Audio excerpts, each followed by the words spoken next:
Olá, amigos do Expatria, hoje eu vou falar com o Fernando. Fomos até a Suécia dessa vez, lá longe, já tá tudo escuro lá na casa do Fernando, aqui ainda tarde, inverno chegando, né? Fica escuro mais cedo, faz parte do business de morar fora do país, né, Fernando? Então, o Fernando é o seguinte, ele é paulista de Bauru, trabalhou na Movile por uns 4, 5 anos, né? Pelo que eu lembro que eu vi no teu LinkedIn, correto? A gente vai falar sobre isso. E agora ele está na Suécia trabalhando no Kings, correto? Na King, no Candy Crush. Na Kings, vocês falam na Kings então, aqui na King Crush. Eu achei super legal essa conversa porque vai ser a primeira vez que a gente vai falar com um designer que está envolvido realmente na indústria de games. Por mais que no episódio com o Felipe Santana ele meio que deu um passo nessa indústria, mas ele acabou saindo de novo dela. E o Fernando, que realmente trabalha com games, está aqui com a gente hoje. Eu acho que vai ser uma conversa super bacana. Então, Fernando, sem mais delongas, por favor, obedecendo a nossa estrutura, nos fale um pouco de quem você é, como é que você entrou na área de design. Eu acho que seria legal você também comentar um pouquinho de como foi o teu tempo na Movile também, porque a Movile é uma grande empresa que focou em design desde o início, né? Teve bastantes profissionais que saíram de lá e entraram lá e estão ainda lá, que são excelentes profissionais. Se você contar um pouquinho dessa experiência para a gente também, seria bem legal. Tá joia. Primeiramente, um prazer estar aqui. Obrigado pelo convite.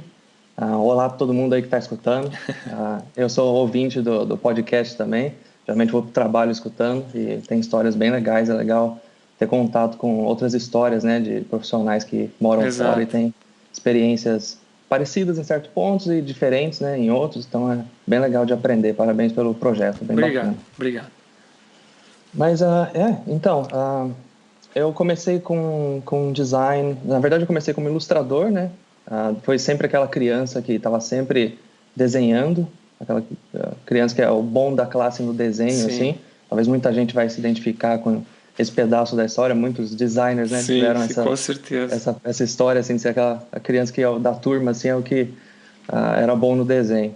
E daí eu sempre fui com ilustração, fui nessa área, fui aprendendo ilustração.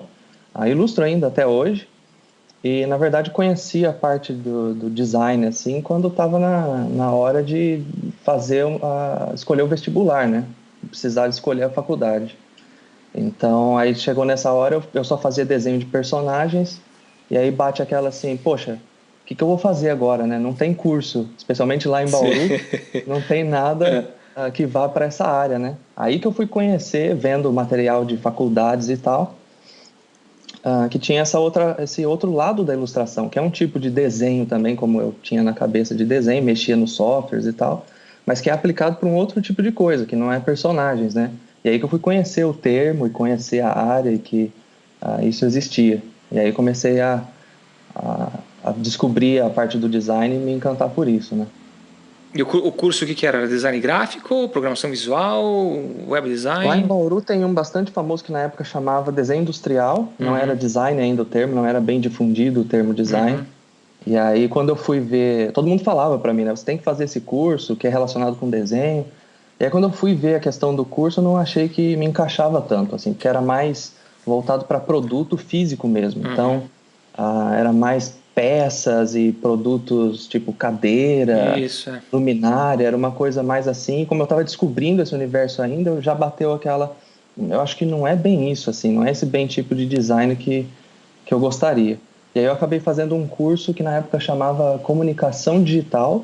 Era um curso menor, de 2 anos, mas ele era mais de multimídia, assim. Então ele ia para mais a parte de marca, de branding mesmo, de construir, desde a comunicação de papelaria, digital, e também atacava coisas do tipo site, spot de rádio, gravação de comercial para TV, mexia com outras coisas, assim, fotografia, ia um pouco além da construção gráfica, como a gente conhece só do design. Abriu um pouco, foi legal assim que abriu um pouco para outras mídias, era mais de criatividade, assim, e aplicado em outras áreas. Tá, e daí como é que foi a tua carreira profissional? Vamos fazer por etapas, então. Como é que você chegou até a Movile? Pois é, eu comecei, no mesmo momento que eu estava conhecendo a questão do design na faculdade, eu já entrei... Eu tinha um professor que foi meu professor de desenho, na verdade.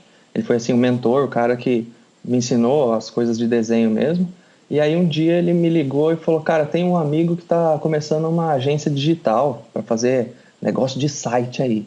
E era uma época que, assim, os sites estavam migrando daquela coisa de Flash, de ter animações e tudo, porque o Google estava começando a ficar muito forte na questão da indexação, aquela história de você precisa ser indexado pelo Google. E aí isso que estava sendo o motor para os clientes migrarem da animação em Flash nos sites para o HTML. E Verdade, eu aí lembro disso. esse meu professor disse assim, olha, tem esse amigo que tá... ele só precisa de alguém que mexa no Photoshop e saiba um pouco para começar a pegar clientes e trabalhar dessa forma. Só que vai precisar aprender um pouco de código lá, de como é feito isso. Aí eu simplesmente falei, cara, vamos aí, tá bom. Vou me arriscar a fazer isso aí, já que eu estava no mesmo momento da faculdade ali, entrando vendo também coisas mais digitais e como aplicar o gráfico para uma coisa mais digital, decidi embarcar. Então, essa foi a minha primeira porta de entrada, assim, para a questão do universo de design digital. E do universo de trabalho também, digamos assim, trabalho Isso. oficial. Oficial, porque eu já trabalhava há bastante tempo. Fui professor de desenho, trabalhei como freelancer para o Mundo Canibal, não sei se você conhece, mas eles Lembro, existem até lembro. hoje. Ah, eles Eu existem trabalhava de ainda? Existem ainda, Não mas acho que agora sabia. são mais YouTubers, assim. Ah, é? Não sei quão focado eles estão nas animações, como era famoso na época, né? Era. Perna de pau e todas aquelas animações Sim. clássicas do começo da internet no Brasil. Fenomenal aquilo. Eu Eu me lembro, trabalhava com eles eu me porque... lembro que eu mostrei para minha filha, cara. Eu mostrei para minha filha esses dias. Eu fui procurar no YouTube e eu achei engraçado porque a qualidade ainda do vídeo era baixa, tal, né? E eu queria mostrar tanto para ela aquilo porque foi tão engraçado aquele vídeo, cara. Porque eu tava brincando com ela, vou te mostrar a Havaiana de pau, e ela não entendia o que era a Havaiana de pau. E, bom, para quem não viu ainda, procure lá no YouTube a Havaiana de pau, é uma das clássicas animações, né, do começo da internet ainda no Brasil, é fenomenal. Caramba, de imaginar que deve ter uma geração que não tem ideia o que é isso, né? Exato, né? Estranho, né? Mas é verdade. É o começo de animação e vídeo na internet, de uma certa forma, de ter o player e de carregar o vídeo. Exato, Na exato. época, demorava para carregar esses vídeos de animação, tinha que deixar lá o player carregando lá. E aí eu trabalhei como freelancer para eles na parte de ilustração. Isso tudo foi antes de faculdade, desde muito novo. Tá, e daí como é que você entrou na Movile? Daí, o tempo foi passando, fui trabalhando em outras empresas, sempre focando no design digital e da parte web. E aí trabalhei em empresas de software também, não só de fazer site, depois eu fui para uma parte mais de sistemas, de fazer sistemas web, não só a parte comercial do site. E aí, da Móvel foi uma história bem engraçada, que assim, eu já estava nessa empresa de software que eu trabalhava lá em Bauru ainda, o iPhone veio e mudou tudo, né? Mudou o mundo. E aí, depois que as coisas começaram, a web começou a ir muito forte pro mobile e os apps foram aparecendo e a internet começou a ir pro celular, lá nessa empresa eu já comecei com essa vontade de, caramba, eu preciso fazer coisas para esse novo negócio que revolucionou tudo, né? E aí eu já comecei lá a adaptar os produtos da empresa e fazer versões para o mobile. E aí eu já estava meio saturado nessa empresa, já deixei meu portfólio meio pronto. E aí, na verdade, o Everaldo Coelho, que trabalhava na Apple, ele foi para o Brasil para trabalhar na Móvel. E aí eu falei, vou seguir esse cara no Twitter, né? Saiu em todos os blogs na época, o cara é uma referência, né? Inclusive, se ele ouvir isso aqui, um abração, Everaldo. Eu tive a oportunidade de conhecer ele, acho que em 2 eventos eu cruzei com ele. E ele me contou a história dele, bem bacana também. É, demais. E daí foi pelo Twitter, cara, o convite. Eu comecei a seguir ele, aí um dia ele postou alguma coisa, eu comentei, e aí tava o link do meu portfólio lá. Ele falou assim, mandou uma mensagem, falou, cara, tô montando um time de design aqui em Campinas, que a Móvel fica em Campinas. E, enfim, quer mudar para cá? Foi bem assim. Aí marcamos um Skype, né, uma entrevista. Fui para lá fazer entrevista também, passei pelo processo de entrevista deles e acabei me mudando Para para Campinas. Campinas. Isso. Legal. E como é que foi lá, cara? Porque, assim, eu acho acho que a primeira pergunta que eu teria para você é que época que você entrou na... Você fala Movile ou Movile? Eles falam Móvel. Movile, tá. Desculpa, pessoal, é que eu nunca conversei Imagina. com ninguém de lá, então é a primeira vez. Tem essa coisa o tempo todo. O pessoal Movile, tá. fala de todo jeito. Que horas que você entrou na empresa, ou seja, quão grande era a empresa e como é que foi o teu trabalho lá dentro? Porque a Movile foi é ainda, né, uma das grandes empresas em termos de produtos digitais que saiu do Brasil. Aqui mesmo nos Estados Unidos, o Play Kids é grande, é um produto popular, digamos assim, bem conhecido. Como é que é trabalhar no Brasil com produtos de escala global, que é uma coisa que é difícil de se ver? Cara, foi muito legal. Eu entrei num momento bom, porque eles tinham designers lá já, mas eles faziam mais um trabalho assim com operadoras no Brasil.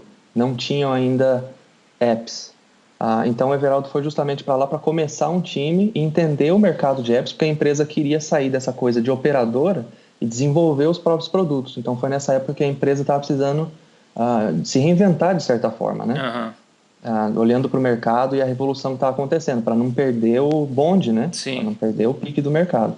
E ele montando esse time e contratando gente, aí eu entrei justamente nesse momento de transição que a empresa precisou primeiro descobrir quais eram os produtos que precisavam ser feitos. E isso foi um trabalho interessante que eu entrei já um pouco no final desse processo, mas eles fizeram esse processo de abrir o envelope de áreas possíveis para se atacar, fazer muitos MVPs de várias áreas para ver o que daria certo, o que daria tração no mercado. E aí, baseado nos números e nesses resultados, eles foram analisando e vendo, opa, tem alguma coisa nessa área aqui. Esse produtinho aqui, esse MVP que a gente fez, deu alguma coisa aqui. Eles foram medindo no começo a coisa desse jeito. E o Play Kids veio um pouco disso. Eles fizeram um MVP super simples, com vídeos, acho que do YouTube, era uma listona só que um produto focado para criança. E aí aquilo começou a dar um resultadinho. Não tanto de dinheiro, mas de acesso. Sim. E aí eles foram sentindo, opa, aqui tá quente, sabe? O mercado aqui parece que tem alguma coisa aqui. Vamos investir mais um pouquinho. E aí foi indo dessa forma. E você, nessa época, então, vocês trabalhavam em tudo praticamente. Não tinham um time trabalhando, sei lá, Isso, era um time horizontal Kids, que eles chamam. vocês faziam tudo o que aparecesse na frente, vocês estavam bolando e fazendo e colocando MVP no mercado. Isso, era um time que eles chamam de horizontal, então os designers sentavam ali juntos e era um time que atendia todas as demandas. Aí um produto ia ser criado, formava-se um pequeno squad para aquele produto, e aí a coisa foi indo assim e futuramente o Play Kids foi ganhando tração, aquilo foi realmente se mostrando um mercado muito interessante, até que se transformou numa unidade de negócios separada, com um time dedicado, e eventualmente virou uma empresa separada também. Não sabia disso. Que é uma coisa bem legal. Então foi ganhando corpo, né? Foi se desenvolvendo no mercado. Tá. E agora vamos então desculpa, vai lá. Não, imagina. Aí eu passei mais ou menos um ano e pouco nesse time horizontal, e aí depois eu migrei para o time do Play Kids e trabalhei focado no time do Play Kids pelo restante do tempo lá. Legal. E só para ter por curiosidade, quão grande era o time quando você passou para o Play Kids? Poxa, quando eu passei pro Play Kids era bem pequeno. Eram assim, sei lá, vou chutar umas 20 pessoas, mais ou menos. Aí chegou a crescer até umas 80. Não, só designers ou time de produto? Só designers? Não, do produto. O time de produto, ok. Legal. Desculpa, acho que eu não entendi a pergunta se era só design. não, tudo bem. Ok, então agora vamos passar então pro coração do podcast. Como é que foi a tua transição para você ir para a Suécia? O que aconteceu? Alguém entrou em contato? Como é que foi todo esse processo? Certo. Essa parte é engraçada até olhando agora em retrospecto, mas assim, na verdade aconteceu de eu ser demitido da Mobile, na verdade. É? Então, e é uma coisa que não te pega de surpresa, né? Você não espera, assim. Mas não sei, assim, é difícil comentar as razões de fato, mas foi meio que naquela época que o Brasil passou por um baque muito grande econômico, né? Aquela onda, aquela depressão econômica bem forte. Isso afetou dezenas de empresas. E não sei se foi exatamente o fator, mas foi mais ou menos na época, assim, que muitas pessoas... as empresas precisaram se readaptar e muitas pessoas acabaram saindo. E daí eu passei um tempo... depois desse período, eu não encarei isso como uma coisa, assim... triste, eu fiquei na verdade animado, eu falei, poxa, legal, vamos ver o que mais que tem no mercado para mim, que outras oportunidades, tava na hora, assim, de fazer uma coisa diferente, assim, então fiquei bastante animado pelo que viria por aí, né? Aí fiquei um tempo tranquilo, assim, preparando o portfólio, juntando as coisas, me reposicionando, assim, voltando realmente, me preparando para o mercado, e daí comecei a fiz freelancer para alguns amigos por um tempo e fui, enquanto isso, estava procurando novas oportunidades. E nessa, assim, às vezes a galera acha que é um pouco fácil, assim, mas eu mandei currículo para, assim, mais de 80 lugares. Aham. Passava, assim, no começo, assim, passava o dia no LinkedIn vendo oportunidades e E mandando. E preparando o meu você material, mandou para tudo que adequando. é lugar, não só para o Brasil. Mandou para fora do Brasil ou No não? começo, eu mandei só pro Brasil, tava Ah, mais tá. focado assim. E aí, minha esposa um dia falou: Poxa, você tem tanto potencial, por que você não tenta vaga fora mesmo? Uhum. Eu não tava muito olhando muito essa parte, ou até mesmo acreditando no meu trabalho, assim. Eu tava mais Uhum. focando no Brasil mesmo. E aí, se não fosse por ela, eu não teria mandado. É. Ela até ficava vendo links, mandando para mim também. E aí, esse foi um dos links que ela mandou. E ela falou: Poxa, manda pra fora. Seu trabalho é legal, você tem potencial. Tipo, acredito em você. Vai Sim, lá. sim. E daí, essa foi uma das vagas. Mas assim, quando eu me apliquei, foi mais uma. Foi assim, só mais uma, sabe? Eu não imaginava. Falei: imagina, você acha a King, o Candy Crush, Sim, são sim. gigantes. Não vai dar pé essa piscina, sabe? Então, deixa lá, vou me candidatar e vou continuar aqui batalhando nas vagas, né? Aham.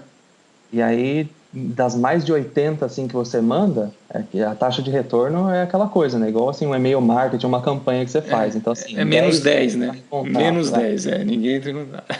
né? 10 vão entrar em contato, e aí desses 10, 5 é para falar obrigado, mas não vai rolar logo de cara. É. Aí, assim, 5 você marca de conversar, 2 avança no processo e um dá certo. Aham.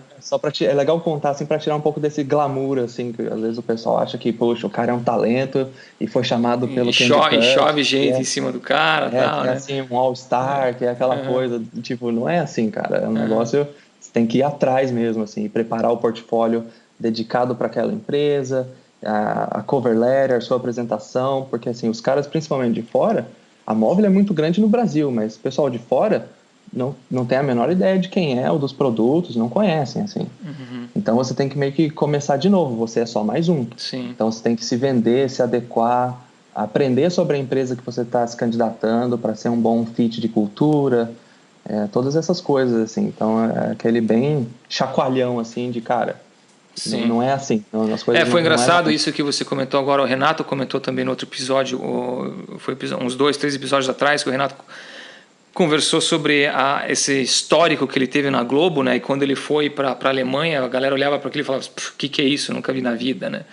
E que Pois é, acho para que quem aconteceu trabalha no algo Brasil é parecido. impensável, né? Como é que você não vai saber o que é a Globo? E para fora do Brasil não representa nada. Né? Mesmo a Móvel tendo produtos, por exemplo, eles têm o iFood, que é extremamente conhecido no Brasil, e o Play Kids até internacionalmente, as pessoas não têm assim a visibilidade, não têm o tamanho, alcance a ponto de ser mundialmente famoso e Com que isso vai dar um certeza. peso grande no seu portfólio, assim, como se fosse uma carteirada para Uhum. você entrar em lugares. Então tá, dando continuidade no processo, como é que foi? Então você mandou teu currículo, você aplicou para a vaga, entraram em contato com você, acredito eu que daí teve uma sessão de entrevistas, como é que foi todo o processo? Justamente, aí o RH entra em contato, eles marcam uma primeira entrevista, eles fazem aquele primeiro filtro, fizemos por Skype, muitas vezes essas empresas eles chamam o candidato para ir até a sede, né? Uhum. Mas no meu caso todo o processo foi por Skype Teu e inglês já eu estava fiz, bom? não tava, as primeiras eu tava super nervoso pela vaga em si, nervoso Sim, pelo sim. tipo da entrevista, né? Uhum. E pela questão da língua, tipo, eu me trancava num quarto assim, pedia para minha esposa ficar na sala para que eu ficasse menos nervoso, Sim, porque se ela claro. estivesse Sim, perto, eu ia ficar ainda mais nervoso com sim, a com barreira da certeza. língua, né? Me embananava inteiro, e gaguejava bastante, então as primeiras entrevistas assim foi super complicado pela pressão da vaga, da oportunidade em si, pela não ter confiança na língua, né? No Uhum. idioma. Uhum. Então, eu passei. E é um processo longo, eu fiz assim 7 ou 8 entrevistas. Nossa senhora. Foi bastante, eu tava quase conversando com o porteiro do prédio já. Tava conhecendo toda a galera. E tudo isso online? Isso, tudo por Skype. Tá, e quando é que chegou o dia que você teve que voar para a Suécia para conversar com alguém? Ou você só foi para lá já com o emprego já fechado? Isso, já fui com tudo fechado. Nossa, sério Comecei o mesmo? processo o contrato eu assinei digitalmente, eles mandam o contrato eu assinei. Começamos a acertar todas as coisas digital, fazendo calls por Skype para resolver questões, eles explicam muito bem quais são os passos, o que vai acontecer, é muito bem explicadinho, super smooth, assim, não tem complicação nenhuma. Eles tentam fazer de forma que o processo seja super tranquilo, assim, para você. E foi bem legal no dia que recebi, assim, a definição, assim, de que ia rolar mesmo, porque você vai passando por entrevistas, chega um ponto que você fala, caramba, eu já estou fazendo a 6ª entrevista, né? Então, poxa, parece que eu estou passando de fase, você vai ganhando um pouco de confiança, assim. E aí você nunca sabe quando vai ser a próxima. Às vezes passava, assim, 2 semanas e a pessoa não marcava outra. E daqui a pouco chegava um e-mail falando, ó, a próxima fase aqui, com entrevista com tal pessoa, vamos marcar um dia. Aí você fica, caramba, mais um passo. Você nunca tinha visibilidade do fim, assim, de quanto tempo ia levar. Sim. E aí um dia chegou um e-mail, assim, inclusive a minha esposa viu o celular acender de madrugada, assim, pela diferença de horário, né? E aí quando eu acordei, assim, de manhãzinha, ela já estava assim, olha seu celular, deve ter chegado alguma coisa, que a gente já estava na torcida, depois de tantas fases, né? Aí eu olhei assim, a moça do RH só tava falando assim, preciso te ligar urgente. Ai. Caramba, já acordei na pilha, né? Aí já mandei e-mail resposta para ela pra gente já marcar um horário. Dali 15 minutos eu tava falando com ela e ela falou, olha, parabéns, você passou pelas etapas, né? E todas essas etapas, uma coisa que é importante falar, elas não é assim, etapas que vai olhar só o seu portfólio e o que você é capaz de fazer. São etapas de fit cultural com a empresa. Então, assim, cada uma dessas etapas é baseado em um dos pilares da cultura da empresa. Então, eles não deixam assim aparente isso, mas é para ver se cada uma dessas etapas vai ter um objetivo para ver se você é uma pessoa que vai encaixar na cultura deles. Entendi. Não necessariamente precisa ser um cara que é muito fora da curva no design. Extremamente bom, assim. E daí a questão de visto, eu imagino que foi tranquilo, eles patrocinaram tudo, foi rápido esse processo, foi lento? O que eu ouvi de outras pessoas, assim, é que assim, muita gente vem para cá por eles mesmos, assim, naquela questão, eu vou e lá eu vejo alguma coisa. Quando você faz o processo pessoalmente, assim, como pessoa física, parece que demora mais o procedimento. Mas quando é uma empresa assim, eles têm outras empresas que ajudam eles nessa assessoria de documentação. Então não era assim diretamente a King que providenciava tudo isso. Eles têm uma prestadora de serviços que cuida dessa etapa. Eles têm uma outra prestadora de serviço que vai cuidar desse outro pedaço, uma outra que vai cuidar desse outro. Então eu estava falando assim com umas 3, 4 empresas diferentes que cuidam de pedaços do sistema. Então você precisa fazer uma documentação que permite que eles sejam seu representante aqui, em seu nome, porque está tudo em sueco, a documentação. Então você vai precisar de ajuda de alguém para esse procedimento, você precisa atestar isso, que tem alguém te representando, e para que essa empresa consiga fazer esse procedimento. E aí, pelo fato de ser por uma empresa ajudando, ele demora menos. Ele é um procedimento um pouco mais ágil. Mas ainda assim demorou a coisa de 2 meses para todo esse procedimento ficar pronto. Não foi tanto. Mas já ouvi casos de pessoas que demoraram assim bem mais. E já que você tocou na questão da língua, como é que é a questão da língua aí? Eu imagino que vocês devem falar bastante inglês, correto? Mas como é que fica esse balanço com o sueco? No escritório é inglês, né? O escritório é uma empresa internacional, mas a língua oficial do país é o sueco. Mas assim, uma coisa muito interessante é que todos eles aqui, eu ouvi dizer que pelo menos abaixo de 50 anos de idade, assim, desde que o programa do governo foi implantado, eles são alfabetizados em inglês também. Então, qualquer um na cidade fala inglês fluentemente. O inglês deles é conhecido como um dos melhores do mundo na questão de não ter sotaque. Então, eles parecem realmente um americano ou um britânico falando. Então, hoje, se você vai na padaria comprar pão, você pode pedir em inglês. Você nem tem o problema de... caixa do mercado, na padaria, em farmácia. Ou seja, você não tem o problema de aprender a falar sueco. Então, isso não é alguma coisa que você tem que se preocupar, ou tem? Isso, não vai ser uma barreira, porque as pessoas, assim que elas veem que você dá aquela gaguejada, assim, aquela cara de não entendi o que você disse, porque eles começam a conversa em sueco. Todos os serviços que você usa pela cidade, ele vai começar em sueco. Entendi. Aí você tem que pedir toda vez, né, dar aquele I'm sorry, e aí quando você faz ele percebe na hora que você fez aquela cara de e daí ele já muda pro inglês na hora, assim, para você. Legal. Tá. Em relação a Kings, então, como é que... Quantas pessoas tem na empresa hoje? Olha, eu não tenho os números, mas tem muita gente, porque eles têm escritórios aqui em Estocolmo, eles têm em Malmo, que é uma outra cidade da Suécia, eles têm em Londres, Barcelona, São Francisco, muitos lugares. E como é que é a estrutura? Você trabalha... Conta um pouco pra gente como é que é a tua realidade hoje. Você está no time de design, focado em... Como é que é? Ilustração? Dá uma geralzona pra gente, por favor. Certo.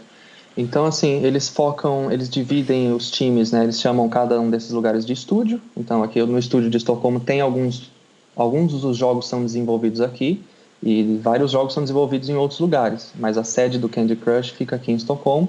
Então, todos os jogos da linha do Candy Crush são feitos no estúdio aqui de Estocolmo. E agora em Berlim também.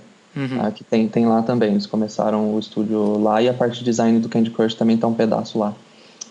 Inclusive pela parte de visto também, porque é difícil trazer pessoas aqui para Estocolmo.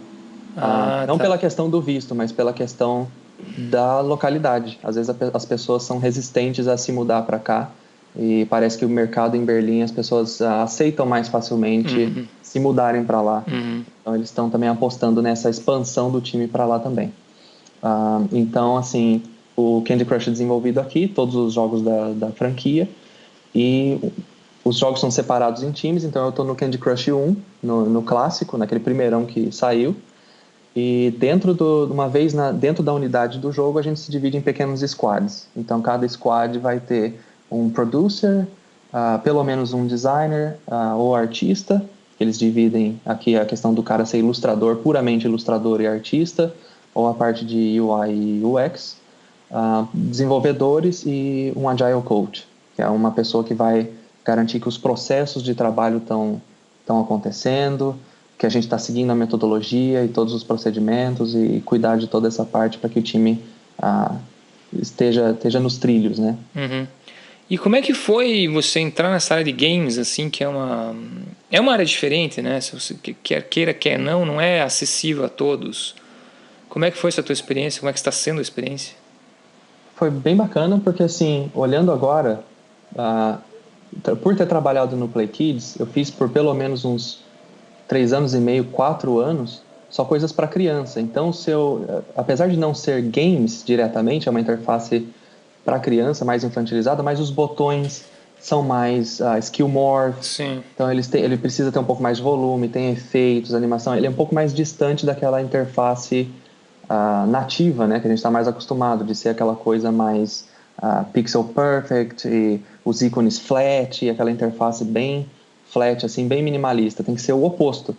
E aí o meu portfólio ficou bastante enviesado por conta disso. E aí eu acabava, às vezes, percebendo que quando eu mandava para uma empresa mais séria, que tinha um produto diferente, que não era para uma coisa muito cheia de cor e aquela interface muito dinâmica de um jogo ou de uma interface para criança, era difícil para essas pessoas entenderem que às vezes seria mais fácil fazer uma interface mais simples e mais nativa. E é muito difícil fazer uma interface completamente, não fora dos padrões, eu diria, mas uma interface mais, assim, divertida, uma coisa mais que mais precisa visual, acomodar, né? Mais informação, que mais visual, chamar mais atenção, uma navegação diferente. E aí pelo meu portfólio ter bastante disso, senti bastante, mas aí acabou sendo uma vantagem na hora de ter o portfólio para mostrar para eles, porque como tinha bastante ilustração e as interfaces eram diferentes e uma coisa bem dinâmica e diferenciada da questão daqueles apps minimalistas e padrões para empresas de produtos mais sérios, entre aspas, assim, isso ajudou na hora deles julgarem, por assim dizer, o portfólio, né, e ver o que era capaz de fazer. Então, o teu processo de trabalho hoje é praticamente segue mais ou menos a metodologia que a gente segue num produto digital qualquer, ou seja, você analisa métricas, você vê como é que as pessoas estão usando o produto e você trabalha a interface, a usabilidade dele em cima desse feedback que você tem dos usuários. É correto isso ou não? Isso. A King é uma empresa bem data-driven, então, principalmente o Candy Crush, que é o jogo, assim, o maior jogo casual e mobile do planeta. Então o tráfego de números é um negócio assim de cair para trás. Imagino. Os números são um negócio de louco. E se você publica uma feature nova que você fez para, assim, 5%, 3% da parcela da base de usuários, você vai ter um retorno de números abismal para analisar. Então, eles usam muito isso como vantagem, assim, para você testar coisas live, mas a gente tenta também garantir que as coisas são as coisas certas para ser desenvolvidas. Então, a gente perde bastante tempo na parte de concept, e fazendo teste com o usuário, remoto, geralmente, mas a gente tem laboratórios também local para trazer pessoas, mas não é tão comum, porque é bem difícil de conseguir pessoas e arranjar o tempo para recrutar elas e trazer para o escritório. Então a gente tem algumas ferramentas de serviços que a gente tem parcerias com empresas para fazer isso remotamente. E a gente até internamente, como a empresa é grande, você consegue publicar isso na nossa intranet ou espalhar a comunicação e convidar toda a empresa para testar a sua coisa nova, ou simplesmente andar pelo escritório com uma build no seu celular e testar com pessoas que estão num projeto distante, numa coisa diferente da sua. Outra área da empresa, né? Isso. Então a gente usa, dependendo do estágio que você está da sua nova feature que você está desenvolvendo, você pode aplicar alguma coisa desse seu cinto do Batman, assim, de ferramentas. Desde uma coisa, poxa, só preciso ver se a pessoa está clicando no botão, ou se toda essa dinâmica, todo esse mecanismo de gameplay que a gente está bolando novo vai funcionar. E aí é um teste mais extenso e eu preciso que pessoas testem isso por alguns dias ou por algumas sessões. Então a gente consegue fazer todo esse arco de variação dependendo do que a gente precisa e dependendo do estágio que você está no processo, né, daquela coisa nova que você está bolando ou uma melhoria. Existem mais brasileiros lá com você ou não? Tem no time do Candy Crush, tem mais um. Inclusive, se o Daniel estiver escutando, abraço aí, cara. Abraço, Daniel. Abraço, Daniel. Tá no mesmo time que eu do Candy Crush, mas tem mais brasileiros pela empresa. Não são muitos, que eu já tive conhecimento de uns 5 outros, alguns em Londres. Devem ter mais, mas não tive contato ainda. Mas não são muitos, não. E a empresa é bastante mista, assim. A última vez que eles dizem, assim, contaram, tem pessoas de mais de 70 nacionalidades. Nossa. Pela empresa toda, assim, em todos os Nos escritórios distribuídos pelos outros países também. É uma empresa bem plural, assim, você consegue perspectivas e trabalhar com pessoas bem diferentes. Eu acho que para finalizar, a gente já passou dos 30 minutos, eu faço aquela perguntinha básica sempre no fim. Qual que é o conselho que você dá para o pessoal que está tentando uma experiência fora do país? Por mais que você já tenha falado lá no começo de como é que você fez, né? O que você mudaria ou o que você acha que você fez bem ou o que você acha que não fez bem na hora que você começou a procurar um trabalho fora? Uma coisa que é importante, não tem como não falar disso, é se preparar bastante.